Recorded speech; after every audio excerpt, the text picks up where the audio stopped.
El título de mi estudio es Educados en el sexismo. Como subtítulo le puse Análisis de una mujer maleducada. Está basado en el libro de Florencia Freijo, es una politóloga feminista. Es un libro que la empecé a leer hace un tiempo ya y que me ayudó muchísimo a poder descubrir, a poder analizar mejor los estereotipos, los roles de género, diferentes mandatos que tenemos las mujeres y que a raíz de lo que yo venía estudiando con lo que Tess empezó a enseñar, y también el hecho de que he escuchado mucho, no solamente en algunas clases de Tess, sino en algunos estudios que hemos tenido entre nuestro propio ministerio, ciertas preguntas, ciertas inquietudes con respecto al sexismo.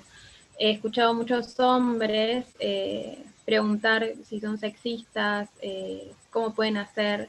He visto también muchas mujeres en un rol que estudiando todo este tema me di cuenta de que estaban siendo también sexistas, y no por el hecho de quererlas acusar, sino por el hecho de poder reflexionar entre todos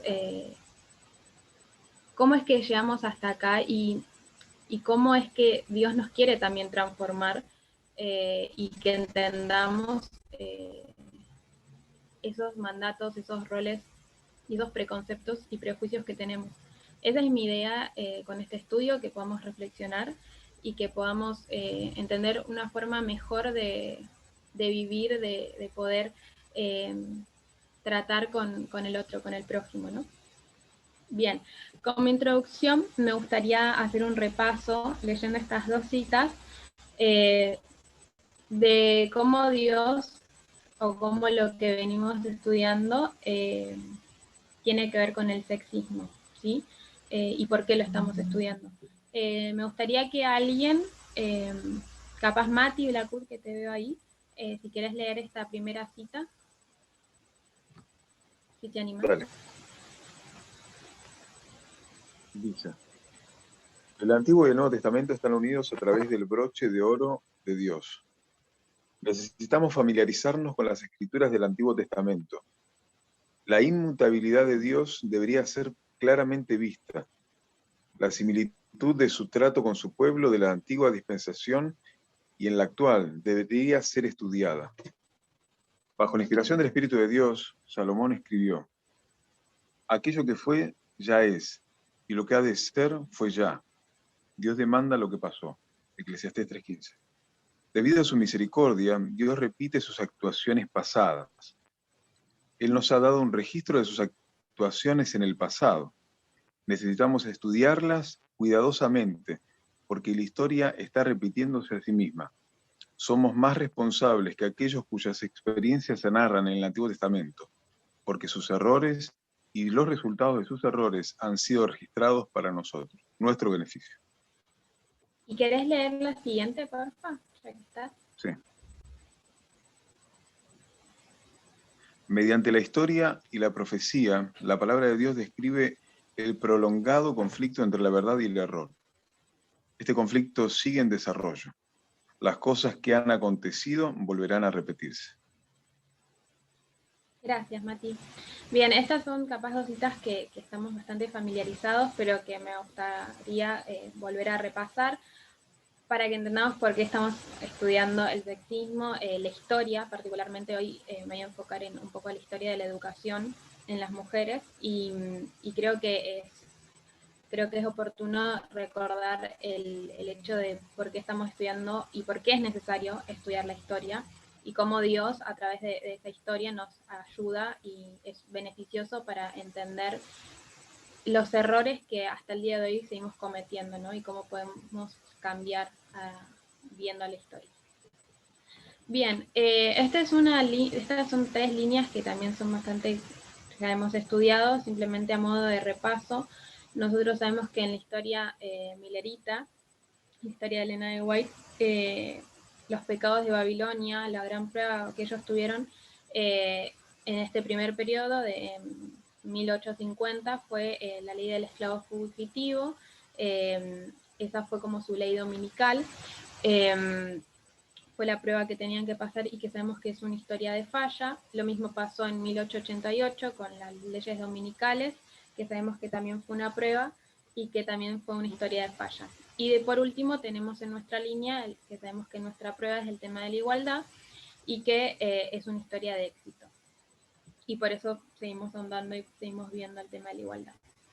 Otra de las líneas que hemos visto y que te ha presentado es el tema de la línea de la restauración, que vemos que hay un quiasma, que Dios nos quiere volver a llegar al Edén, ¿sí? Y que desde el Edén en adelante los principales problemas que hubieron o historias que vemos es la de Eva y que se empieza con el sexismo, después la de Caín con la oración y la de Cam y empieza el racismo. Y lo mismo, Dios nos está llevando a una línea de progresión desde el racismo, la oración y la actualidad, que es el sexismo, el género. Esta es una línea que han utilizado Mica y Gastón en otros estudios y que yo simplemente a modo de repaso la quería volver a presentar, ¿sí? Bien, eso para que tengamos una idea. Después hay algo que me gustaría repasar. No sé cuántos tuvieron la oportunidad del sábado pasado ver el estudio que hizo Parminder, donde él hablaba del cerebro rápido y el cerebro lento. No voy a detenerme mucho en esto, simplemente si alguien no lo vio, lo recomiendo muchísimo. La verdad que habló de cosas muy interesantes y que me parecen como muy oportunas y que nos son muy beneficiosas para nosotros. Simplemente a modo de repaso, me gustaría, para aquellos que no lo vieron, él habló de los sesgos más comunes del cerebro rápido, habló de que hay un sesgo de frecuencia, de status quo y la visión de túnel. Y la que me gustaría que podamos tener presentes, ¿hay alguien que está hablando en el chat? Ok. Bien, la que me gustaría que tengamos presente para este estudio es el sesgo de frecuencia de exposición, que es la de... No sé si esto sale. Bien, que es la exposición frecuente o familiaridad a algo erróneo y que hace difícil distinguir la verdad y nos crea un sesgo. Cuando Parminder estuvo hablando en su estudio y empezó a dar estos diferentes sesgos, la de la frecuencia me pareció como la más... la que me llamó más la atención y la que quise utilizar para este estudio porque vamos a ver a lo largo de la historia de cómo fuimos educados y lo que era más familiar para nosotros, cómo eso fue hasta el día de hoy dando nuestros pensamientos y cómo eso influye en las decisiones, no solamente de la sociedad, sino como individuos. Entonces me pareció importante de alguna forma poderlo tener presente. Bien, metiéndonos un poquito más de lleno con lo que es la educación de las mujeres, me gustaría hablar de tres pilares fundamentales que atraviesan la educación que tuvieron las mujeres.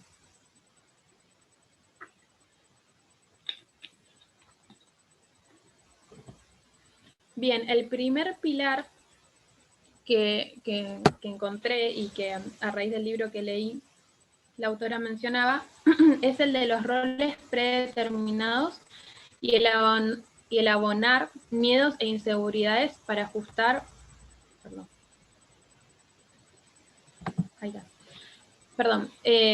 para abonar miedos e inseguridades personales para ajustar a las tareas sociales demandadas. Cuidar, reproducirse, criar, amar sin condiciones. A través de la historia nosotros podemos ver que los roles predeterminados, cómo las mujeres fueron educadas, desde la base misma siempre se demandó de ellas el hecho de cuidar tanto al hombre como a la familia, el tema de la reproducción, de criar y el amar sin condiciones. Más adelante voy a seguir desarrollando un poquito más estos temas y también me gustaría que podamos dialogar sobre eso. Otro de los pilares que vemos en la educación de las mujeres es el hecho de la negación de la educación en otras disciplinas que no tuvieran que ver con los roles que se esperaban de la mujer. Recién a mediados del siglo XX las mujeres van a empezar a asistir a la escuela de forma masiva y sostenida en el tiempo. Eso también lo vamos a ir a ver un poquito más adelante, de cómo las mujeres tuvieron que ir escalando en la educación, o sea, para poder, antes estaban relegadas y de a poco fueron escalando hasta poder tener educación, y obviamente fueron las mínimas, ¿no? De todas las mujeres que existieron a lo largo de la historia, solo un grupo muy reducido tuvo el acceso a la educación hasta, bueno, el siglo XX, que las mujeres en general pudieron asistir a las escuelas y al conocimiento. Y otro de los pilares fundamentales es que cada vez que en la historia la mujer adquirió mejores niveles educativos en lo cultural, social, formal y laboral, hubo procesos desencadenados por una masculinidad predominante para que ese crecimiento se detuviera.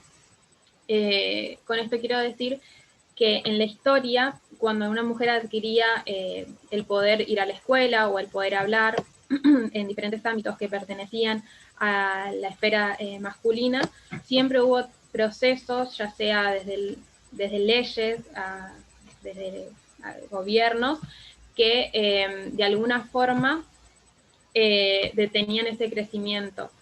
Esto sigue pasando hasta el día de hoy. Vamos a ver que hay mucha similitud con lo que pasó antiguamente y ciertos pensamientos que se siguen sosteniendo disfrazados de ciertas libertades, pero que siguen hasta el día de hoy esos pensamientos sobre el rol de la mujer. Bien, más adelante vamos a hablar de eso.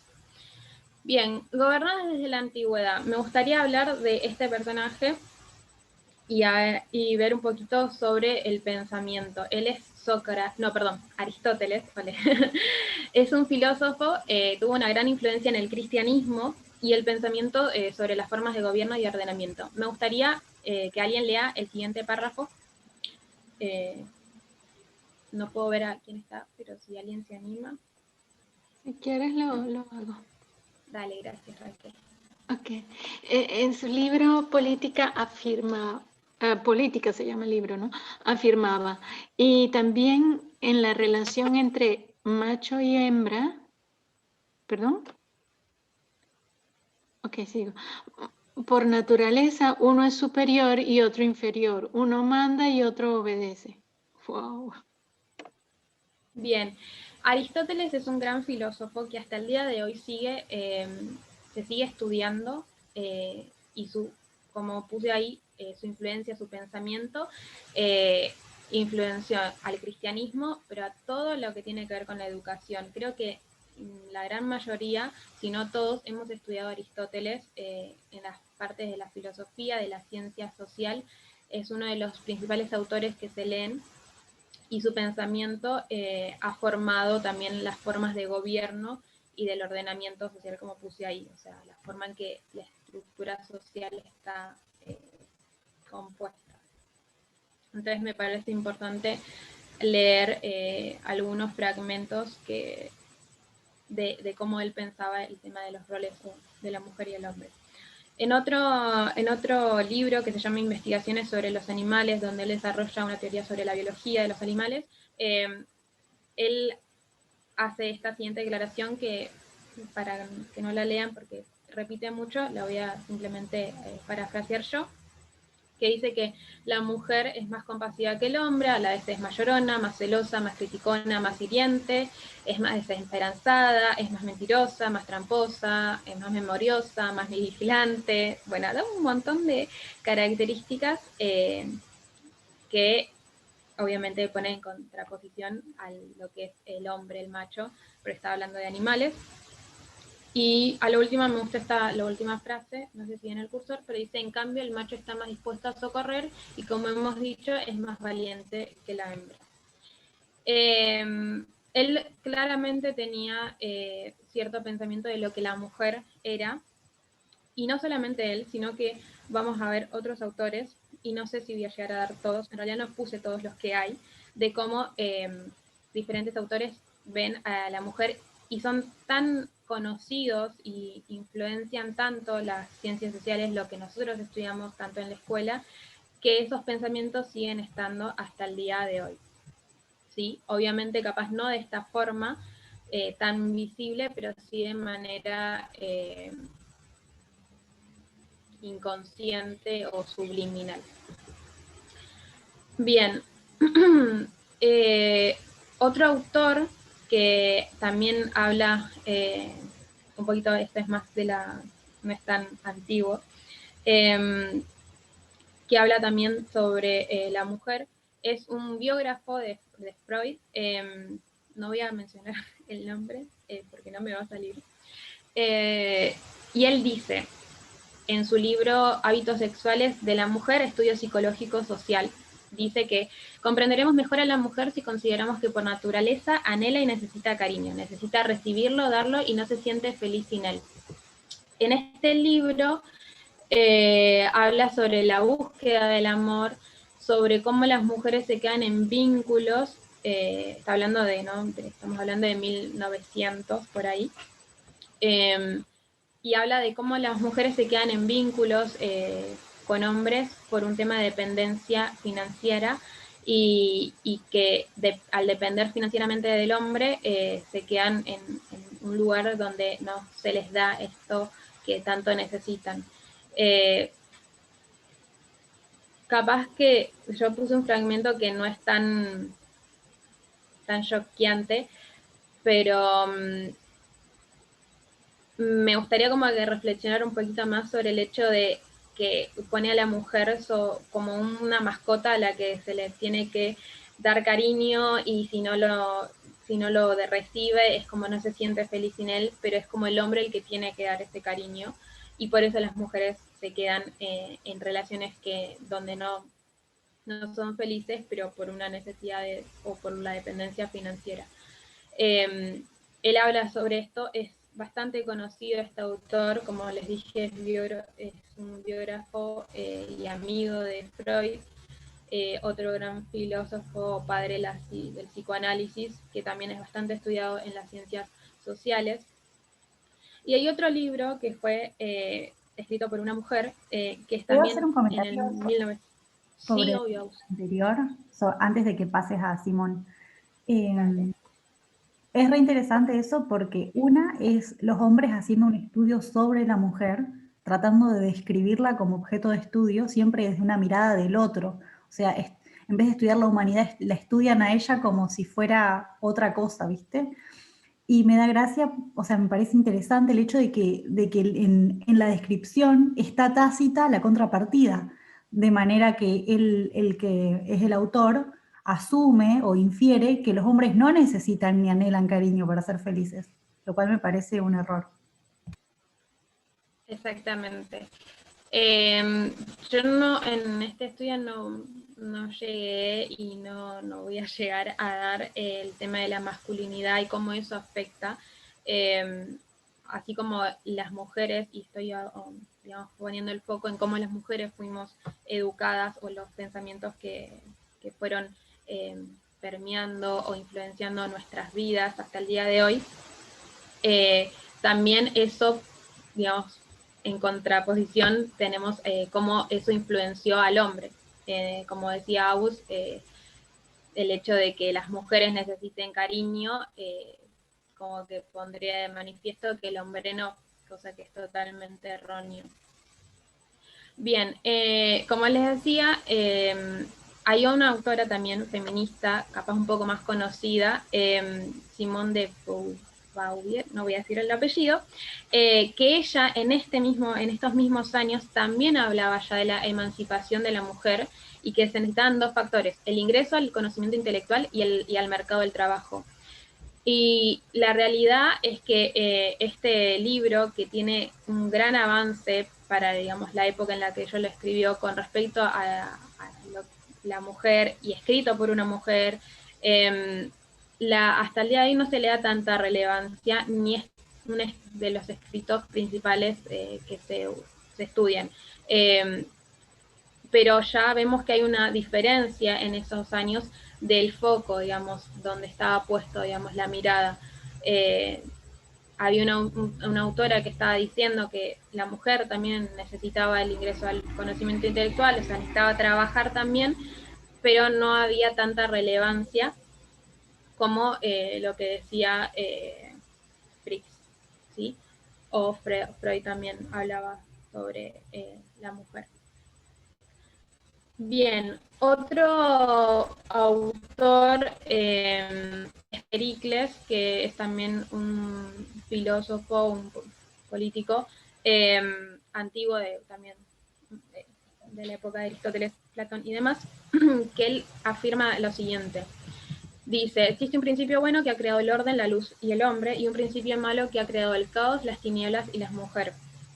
Es como que a partir de acá este pensamiento de que el hombre es lo bueno y la mujer es lo malo, y por eso también se le estudia, se hacen esas declaraciones de que es mentirosa, de que es tramposa, el hecho también más hay otros autores que están desde el cristianismo, que ponen a la mujer como la gran problemática por el pecado de Eva. Toda esta división, digamos, que se hace entre lo que es el hombre y la mujer, sigue y es el que permeó todo lo que las bases estructurales de la sociedad. Este es también un filósofo que se estudia mucho.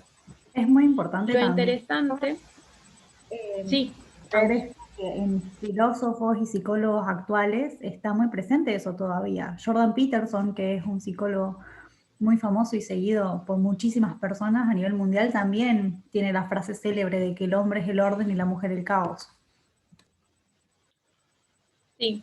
O sea, todos estos pensamientos son bastante antiguos, pero siguen estando hasta el día de hoy y son los principales autores que se estudian en cualquier facultad, por lo menos acá en Argentina, que yo sé, las ciencias sociales, políticas, eh, son principales autores. No sé bien cómo será en otros países, pero son como libros así universales o pensamientos universales que se estudian y que siguen teniendo su influencia.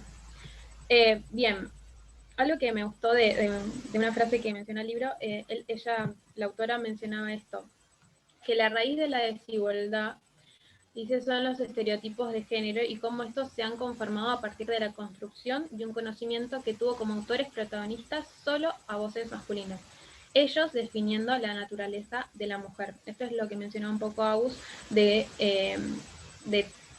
la mujer como un objeto de estudio y las personas que hacían ese estudio eran hombres, con sus propios sesgos de lo que la mujer era, ¿sí? Bien. Bien, esta es también digamos, un ejercicio. Creo que no van a reconocer esta foto o quién es, pero capaz que esta persona sí. Fíjense lo expuestos que a veces estamos, que sí reconocemos a Freud, pero no reconocemos a esta autora que fue Karen Horney. Yo no la conocía, pero me pareció muy interesante, porque ella es como la contracara, digamos, de lo que Freud decía.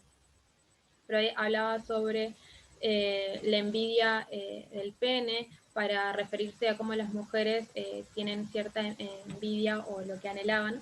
Y esta mujer hizo un estudio también o ella mencionaba la envidia del útero, diciendo que lo que verdaderamente las mujeres envidian es la independencia que tiene el hombre con respecto al poder o la independencia que por sí tienen. Lo interesante de esto, y como les fui mencionando anteriormente, es que esta mujer fue expulsada de la universidad. Muy pocos estudian sus escritos, por más que haya tenido de la misma época, digamos, de Freud, y ha tenido grandes pensamientos y formas de ver a la mujer, pero son pocos los que se estudian y como yo les dije, siempre fue muy criticada por ese pensamiento, por lo que ella decía, y fue expulsada, digamos, de la sociedad de la psicología. de la Universidad de Nueva York, creo que. Entonces, ver cómo fuimos influenciados o quiénes fueron, digamos, perpetuando los pensamientos que tenemos hasta el día de hoy. Y también es interesante que las mujeres sí estuvieron, las mujeres sí tenían sus propios pensamientos, sí tenían cosas que decir, simplemente que el hombre, el que tenía el poder, no ha dejado que las mujeres puedan tener su propia voz. Sigue pasando hasta el día de hoy también. Y otro caso interesante, yo les mencionaba a Pericles, ¿sí? Y lo interesante es que también hubo una filósofa, que es ella, que es Aspasia. Ella fue, digamos, una gran filósofa. Platón, Sócrates, Aristóteles, también la escuchaban mucho, pero por ser mujer y por tener un vínculo con Pericles, fue, digamos, no se sabe bien qué vínculo, pero fue amante o algo así. Y así es como en la historia se lo conoce. Si ustedes buscan, les va a decir que es filósofa, política, pero que principalmente tuvo una relación con Pericles. Así fue retratada, digamos. Pero esta mujer tuvo, en su época, también tuvo grandes avances, y es más, Platón y Sócrates la escuchaban por la forma que tenía de hablar y porque ella ya criticaba como los ordenamientos o la estructura de cómo la sociedad o lo que los filósofos de esa época pensaban. Bien, la mujer no tiene apellido. Hace un tiempo vi una mujer, una feminista, que es una comediante, que ella hablaba de que se quería que las mujeres no tenían apellidos, que si vos querías, vos eras la mujer de tal hombre, y que si no querías ser la mujer de tal hombre, querías tener tu propio apellido, ese apellido era el de tu papá. Y si vos te querías poner el apellido de tu mamá, ese apellido era el apellido de tu abuelo. Entonces, me pareció un poco planteada de una manera cómica, pero fue como algo trágico que las mujeres no tenemos apellidos, porque siempre nuestros apellidos son de hombres, siempre se ha notado al hombre, el apellido del hombre, y hasta el día de hoy todos nuestros apellidos son de hombres. Entonces me pareció interesante esa mirada y fue como tragicómica, por así decirlo. ¿Puedo acotar a eso? Una de las cosas que me parece interesante de lo que estás diciendo, eso de la, no sé quién era la persona que hacía ese comentario, que en sí decirlo es sexista. Voy a dar un ejemplo. Si yo no quiero aceptar el apellido de mi esposo, entonces me quedo con el apellido de mi padre. Sin embargo, nunca se diría que es el apellido de mi padre cuando se trata de mi hermano, porque el hecho de que mi hermano sea hombre le permite a él, de manera social, claim it as his own, decir que es suyo, apropiarse de ese apellido. Y es como que a mí se me niega, es como yo tengo el de mi esposo o el de mi padre, pero mi hermano tiene el de mi padre, pero es suyo.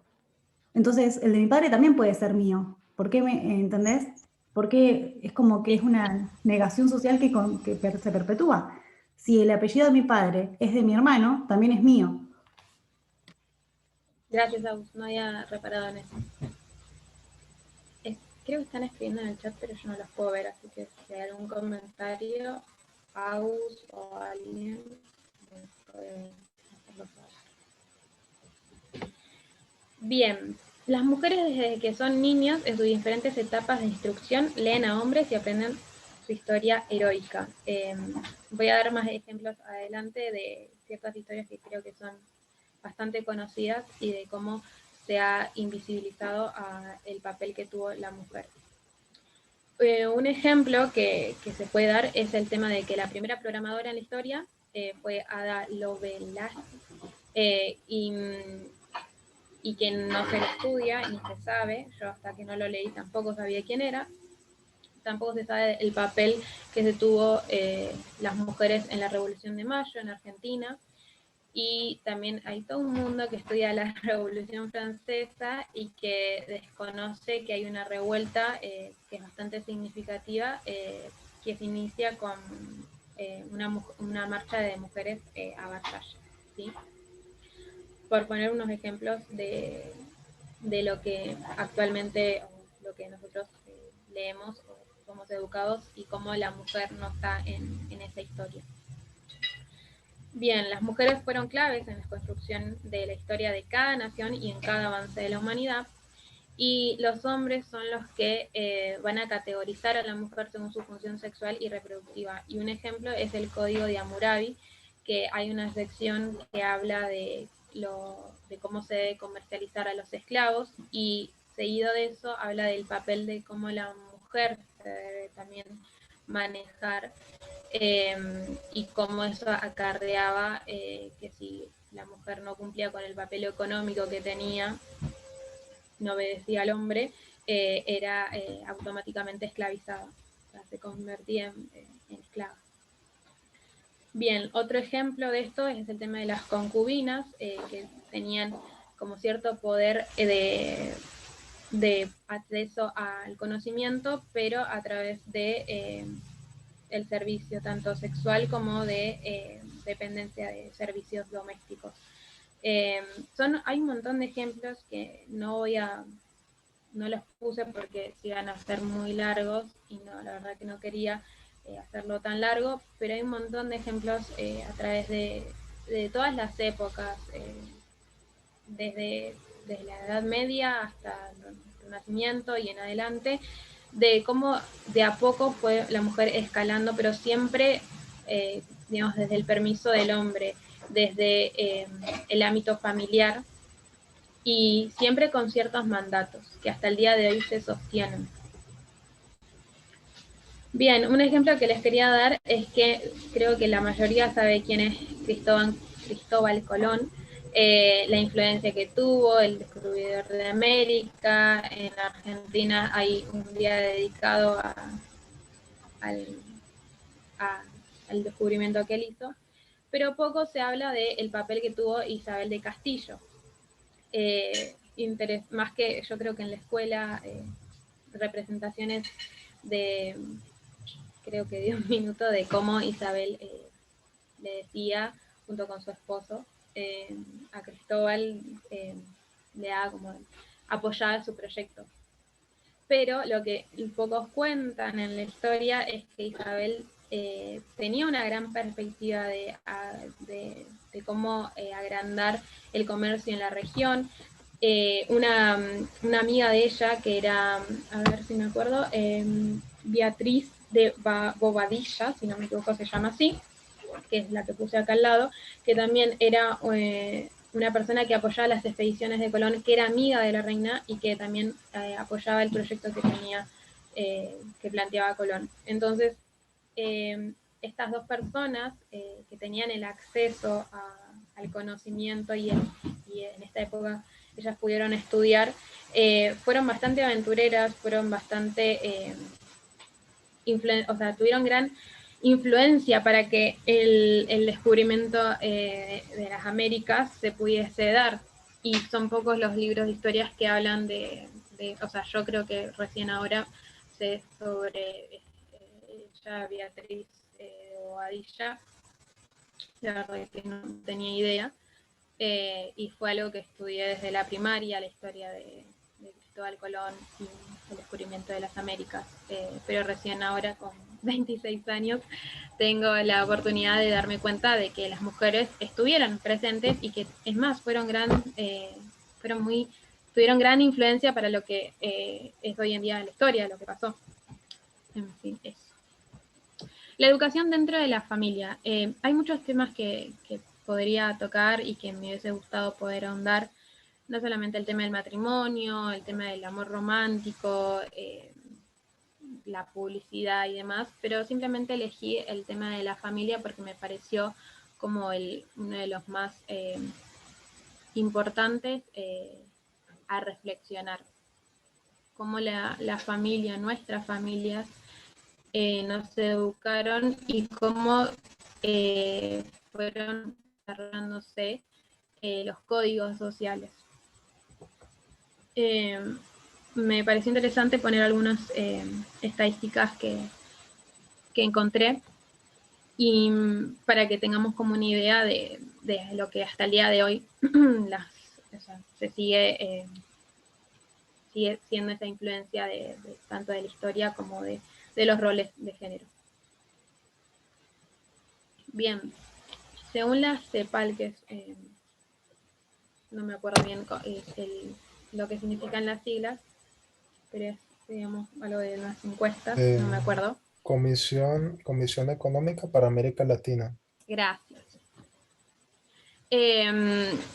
Bien, menciona que en 2018 en América Latina la tasa de participación laboral de las mujeres rondaba en el 50%, es un 30% menos de varones, y que estos llegan a un promedio del 80% de ocupación de edad económica. Estamos hablando en 2018, que es bastante reciente, pero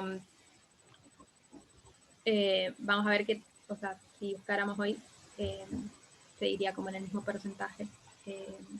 Después otra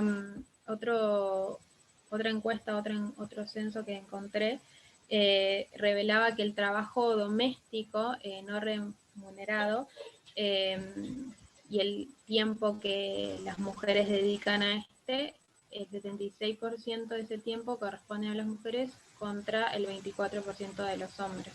O sea que las mujeres que no solamente trabajan, sino que tienen una casa, un marido, lo que sea, el tiempo que se dedican a las tareas del hogar, las mujeres siempre ocupan mucho más tiempo que los hombres. Bien, esta es una frase que también me gustó del libro que leí, que mencionaba que la culpa en la que las mujeres fueron educadas para ser buenas mujeres tiene como ámbito de aplicación por excelencia la estructura familiar. Este libro hablaba de cómo está tan metido en nuestro chip femenino el hecho del cuidado, de que para ser buenas mujeres, para poder ser amadas, para poder ser felices, tenemos que cumplir con ciertos mandatos, ya sea familiares como sociales. Y mencionaba el hecho de la culpa que sienten las mujeres por no ser buenas mujeres, por el hecho de ser malas madres, por el hecho de ser malas esposas o malas novias o lo que sea. Cómo desde la culpa las mujeres actúan y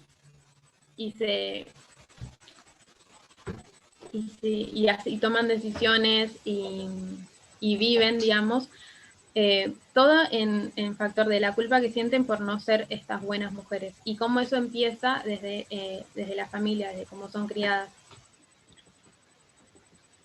Estas son imágenes que puse para poder dialogar, pero no quiero que se me vaya tanto el tiempo y las voy a saltar. Después voy a hablar un poquito sobre eso. Este título, bueno, es un libro, Los hombres son de Marte, las mujeres son de Venus. Es en algún estudio de un campal, leyó un artículo que hablaba sobre este libro y cómo los roles de género influenciaba el hecho de cómo las mujeres elegían ciertas profesiones. Este parrafito lo saqué de ese artículo, que mencionaba que el 10% de las mujeres en el Reino Unido se quedaban en su casa para formar una familia, mientras que era más del 1% de los hombres que son padres los que se quedan en su casa. También dice que los hombres representan menos del 10% de la fuerza laboral de enfermería, y las mujeres constituyen solo el 21% de los programadores de computadores. Como las mujeres eligen ciertos trabajos, y esto es con más interesante que mencionar que el hecho de que ahora se estén viendo mujeres programadoras o astronautas hacen que las niñas, o digamos desde más chicos, tengan ciertos modelos. pero no me parece como novedoso decir que antes no había, porque no había mujeres en todos esos papeles, en todos esos roles. Entonces uno crecía viendo a mujeres en ciertos trabajos, y es eso cuando uno ve, es lo que, digamos, le gustaría hacer, ¿no? Como ese trabajo que le gustaría hacer. Y si no tenés mujeres en esos trabajos, capaz es poco probable que quieras elegirlo. Algo para reflexionar. Después, un video que también había visto que hablaba sobre la desigualdad, mencionaba que pueden pasar más de 200 años antes que se acabe la desigualdad entre hombres y mujeres en el trabajo, más de 257 años antes que la mujer alcance la igualdad en cuanto a oportunidades y participación económica. Estos son, digamos, datos más actuales. Y también, bueno, obviamente mencionar el tema de la violencia de género, que 137 mujeres son asesinadas cada día en el mundo por sus parejas o sus familiares. También, como estos roles de género terminan generando la violencia de género, es algo también a profundizar, de cómo ese pensamiento de lo que el hombre debería ser y el hecho de que la mujer le pertenece, sigue siendo la principal problemática y lo que lleva al tema de que haya tanta violencia de género o violencia contra la mujer. Bien, antes de las conclusiones, me gustaría como mencionar aspectos que no pude llegar a dar en este estudio, pero que me gustaría poder profundizar más adelante. Igual ahora cuando dé la oportunidad del diálogo también es algo que me gustaría charlar, pero es el hecho de cómo eso nos afecta, todo esto, la historia de la mujer, la educación, cómo fue educada, sigue nos afectando hasta el día de hoy. Cuando leí este libro y a raíz también de los estudios que veníamos haciendo, tanto TES como diferentes personas, hablando con diferentes mujeres también de nuestro movimiento, de nuestro ministerio, empecé a darme cuenta de que había muchas decisiones en mi vida de que habían sido influenciadas por este tipo de pensamientos, por el hecho de que soy una mala mujer, del hecho de que tengo que hacer diferentes cosas para ser una buena esposa, el trabajo. Yo me gusta mucho mi trabajo, soy profesora de música, para los que no sabían, y me gusta mucho mi trabajo, pero de alguna forma confrontarme con toda esta historia y ver cómo esos pensamientos influenciaron en mi educación, ya sea escolar como familiar, me hizo darme cuenta que de alguna forma elegí la carrera o el trabajo que quería, influenciada por estos tipos de pensamientos. Si bien hoy me gusta muchísimo lo que hago y es algo en lo que me siento muy cómoda, pienso también que estuvo muy influenciado por esto de este rol de cuidadora o este rol de crianza, el tema de cómo a mí me gusta interactuar con los jóvenes o con los niños, está como de alguna forma influenciado por todos estos pensamientos. Y yo creo que es súper importante poder reflexionar como mujeres, y ahora les hablo a las mujeres que me están escuchando, cuáles decisiones en realidad han sido influenciadas o han sido porque como que digamos, la raíz de eso es un pensamiento de yo tengo que ser una buena mujer para un hombre, o cómo voy a hacer tal cosa porque voy a ser mal vista, voy a quedar como mala madre o una mujer como muy descarada o mentirosa o tramposa, como mencionaba uno de los autores. Y muchas cosas de las decisiones o de cómo nos movemos en ciertos ámbitos, a veces están muy ligados a esos tipos de pensamientos. Otra cosa que me gustaría mencionar es el hecho de las mujeres líderes. El sábado pasado estuve en uno de los estudios de Brasil, del Ministerio de Brasil, y hablaba Gaby, que es también directora de ahí de la Escuela de Brasil, y ella mencionaba el tema de la desigualdad de género, como el sexismo afecta en la lideranza. Y mencionaba dos aspectos que me gustaron. Uno era el hecho de cómo los hombres les molesta que haya mujeres en las posiciones de lideranza. Pretenden también que, o son mal vistas el hecho de que tengan carácter o que tengan ciertas formas, pero no les molestan que un hombre actúe así. Entonces, ahí vemos un poco el sexismo. También mencionaban otro aspecto que me gustaría mucho profundizar en otro estudio, de cómo ciertas mujeres molesta también que haya una mujer líder, o cómo pretenden que una mujer líder también sea como cariñosa, amable, y que si no lo son malas mujeres. Pero si fuese un hombre, las que las tratara con carácter o con cierta firmeza, no molestaría. Cuando estaba haciendo este estudio, como que me ponía a pensar en cuántos pensamientos que de hombres que me deben estar escuchando, capaz que les haya incomodado o les haya molestado escucharme, o criticándome o juzgándome. Pienso que el tema de la pregunta de si somos sexistas, o los hombres preguntando si son sexistas, para mí es un sí. Sí, sos sexista, sí lo sos, y no es como algo de una forma malo. Pienso que aceptar que uno es sexista, aceptar que es machismo, es machista, lleva a un reconocimiento, a una humildad de poder aceptar eso y de poder también trabajar y poder transformarse. Me llama también la atención que desde que fue el clamor de medianoche, cuando siempre se trató del sexismo y eso, vi muy pocos estudios de hombres ahondando estos temas. Mayormente son mujeres las que hablamos. Entiendo también que es parte, digamos, de la necesidad de lo que nosotras sufrimos, y de cómo eso como que es un tema que a mí particularmente me llama mucho y me gusta estudiarlo, pero también me llama la atención de que haya pocos hombres que quieran de alguna forma estudiar estos temas. Algo que mencionaba esta autora cuando les decía, habla, digamos, a las mujeres, es también el hecho de que nosotros, el hombre sigue queriendo que nosotros les enseñemos, cuando también es el hombre el que tiene que buscar informarse. Estos libros están al acceso de todos,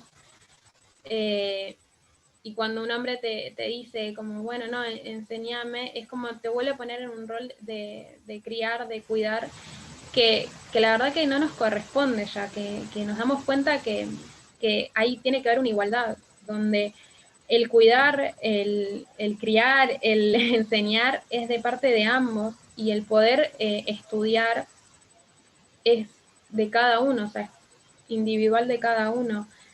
Entonces, es una reflexión que quería hacer, y que me vi en la necesidad también de hacerlo a raíz de todo este tiempo, desde el clamor de medianoche hasta el día de hoy, que me sigue llamando a la reflexión, y que lo sigo viendo, y que mi objetivo con el estudio es que todos podamos reflexionar. Obviamente las mujeres empezar a darnos cuenta, poder llegar a ser también más felices y sacarnos como esa culpa o esa presión o ese peso que a veces sentimos por tener que hacer algo o por quedar bien frente a una sociedad machista o frente a un hombre. Creo que es importante de una forma poder reflexionar sobre eso. Como conclusión, creo que es el hecho de saber cómo fuimos educados, lo que hoy nos educa, poder ver las razones por las cuales hay esta desigualdad que las mujeres sufren hoy, es como lo que más necesitamos ver y estudiarlo, ¿sí? ¿sí? Tanto reflexionar no solamente en la historia universal o de lo que aprendimos en la escuela, sino también cómo fuimos educados o cómo se daba en nuestro ámbito familiar, nuestra educación, cómo a medida que fuimos creciendo, qué modelos vimos, cómo nos manifestamos, si somos hombres, cómo nos dirigíamos a las mujeres o cómo las mujeres nos educaron, si somos mujeres, cómo nos educaban nuestros padres o nuestras familias. Poder reflexionar sobre eso creo que nos va a ayudar también a poder de a poco irnos transformando e irnos reformando de ese machismo, de ese sexismo que tenemos bastante arraigado.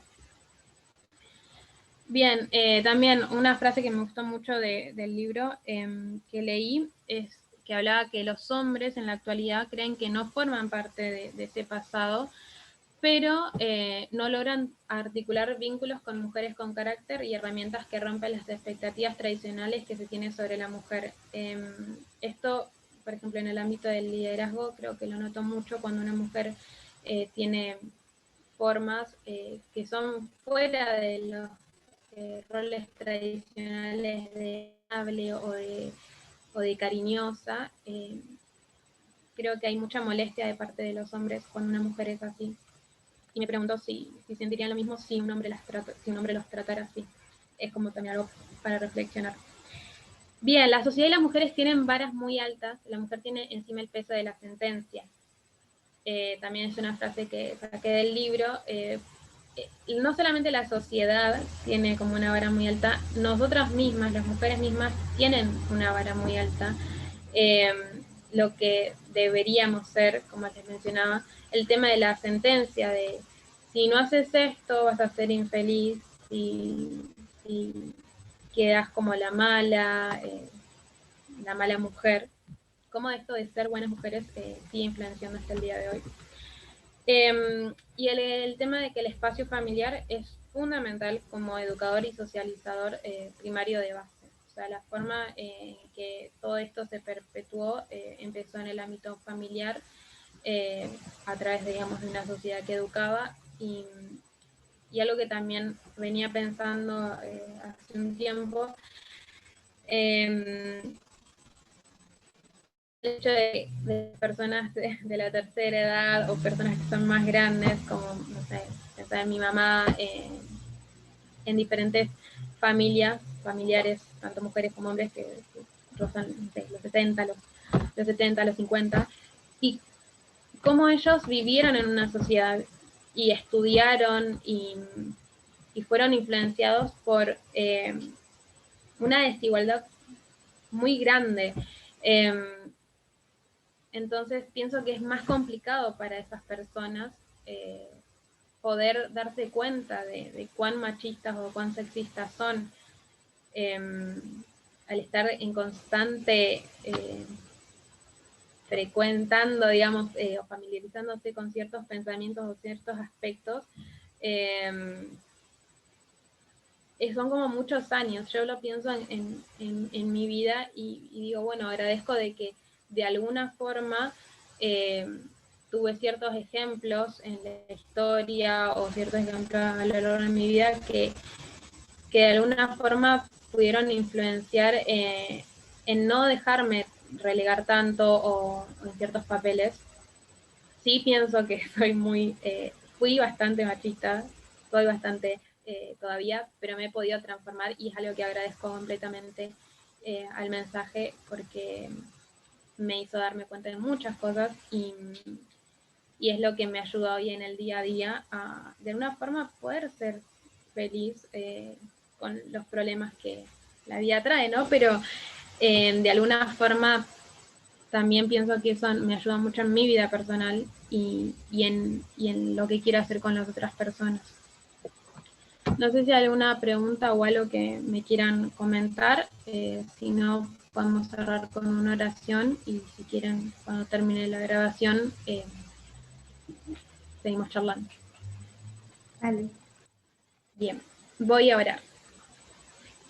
Padre que estás en los cielos, te doy muchísimas gracias, Señor, porque es sábado, porque nos podemos reunir, Señor, a través de la virtualidad para poder estudiar. Gracias porque podemos, Señor, de alguna forma seguir profundizando en el sexismo, poder ver, Señor, de alguna forma cómo ciertos pensamientos o ciertos historiadores o personas que fueron parte de la historia de la humanidad siguen influenciando, Señor, cómo sus errores o sus sesgos influenciaron hasta el día de hoy. Te doy gracias porque podemos verlo, porque podemos estudiarlo. Señor, te ruego que estas palabras, que este estudio pueda quedar en cada persona, que nos ayudes a reflexionar, a poder seguir profundizando, para poder seguir reformándonos, para poder ser, Señor, educadores, pero educadores que sepan sobre el sexismo, sobre la igualdad, que en su trato diario podamos, Señor, reflejar que entendemos la igualdad. Ayúdanos, Señor, en lo que queda en este tiempo, que podamos seguir profundizando en estos temas y que podamos seguir tratándonos con amor y como tú quieres que nos tratemos. Te ruego que te quedes en lo que queda de este